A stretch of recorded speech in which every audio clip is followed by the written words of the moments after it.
গতকাল ছিল রবিবার, আর রবিবার মানে লাঞ্চের একটা কিছু স্পেশাল রান্নাবান্না হবেই প্রত্যেকের বাড়িতে। আমাদের বাড়িতে স্পেশাল রান্না হয়েছিল চিকেনের পোলাও আর সাথে ডিমের কষা। দুর্দান্ত হয়েছিল জানো খেতে। তোমরাও কিন্তু এরকম ট্রাই করতে পারো, খুব তাড়াতাড়ি হয়ে যায় রান্নাটা করতে, খাটনিও কম হয়। আর দুপুরবেলা রবিবারের দিন সবার বাড়িতেই কিছু না কিছু স্পেশাল হয়েই থাকে, কারণ পুরো সপ্তাহটা তো সবাই নানা কাজে ব্যস্ত থাকে, বাচ্চারা স্কুলে, বড়রা নানা রকম কাজে। তার জন্য দুপুরবেলাটা বসে যে অ্যাশ করে খাওয়াটা সেটা আর হয়ে ওঠে না পুরো সপ্তাহে। রবিবারটা ছুটি থাকে, ছুটির একটা আমেজ থাকে, সবাই মিলে বসে গল্প করে করতে করতে একসাথে খাওয়া দাওয়া হয়।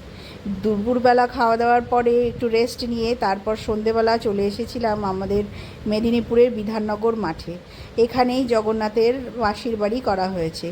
আমাদের মিত্র কম্পাউন্ডের, মেদিনীপুরের মিত্র কম্পাউন্ডের মন্দিরে জগন্নাথের ছোট্ট করে একটা মন্দির আছে, সেইখান থেকেই জগন্নাথ এসেছেন এখানে মাসির বাড়িতে।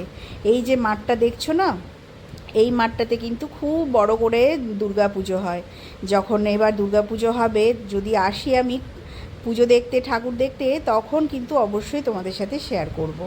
আর দেখো ছোট ছোট কত সুন্দর সুন্দর ছোট ছোট দোকান করা হয়েছে, মেলা হয়েছে, বসেছে, বেশ ভালো লাগে, মনটা না বেশ ভালো হয়ে যায়।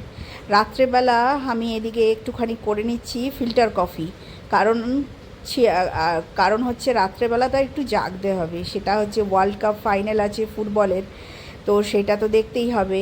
কে কোন টিমের সাপোর্টার, আর্জেন্টিনা নাকি স্পেন? আমি কিন্তু স্পেনের সাপোর্টার ছিলাম, যদিও আমরা সবাই জেনে গেছি যে স্পেনই ওয়ার্ল্ড কাপ জিতেছে। আর এই দিকে দেখো আমার কফিটা ঢালতে গিয়ে কতটা কফি পড়ে গেল। আর অনেকেই কমেন্ট করে বলো যে তোমার দিদি তোমার রান্নাঘরটা কত সুন্দর পরিষ্কার পরিচ্ছন্ন করে রাখো। পরিষ্কার পরিচ্ছন্নটা না নিজের উপরে নির্ভর করে, যখনই যেটা নোংরা পড়ে সঙ্গে সঙ্গে কিন্তু আমি সেটা পরিষ্কার করে নিই, একটুও গাফিলতি করি না, তার জন্য পরিষ্কার পরিচ্ছন্নটা থেকেই যায়। আর এইদিকে দেখো রাত্রেবেলা ডিনারে নিয়ে নিয়েছি ইলিশ মাছের ঝাল।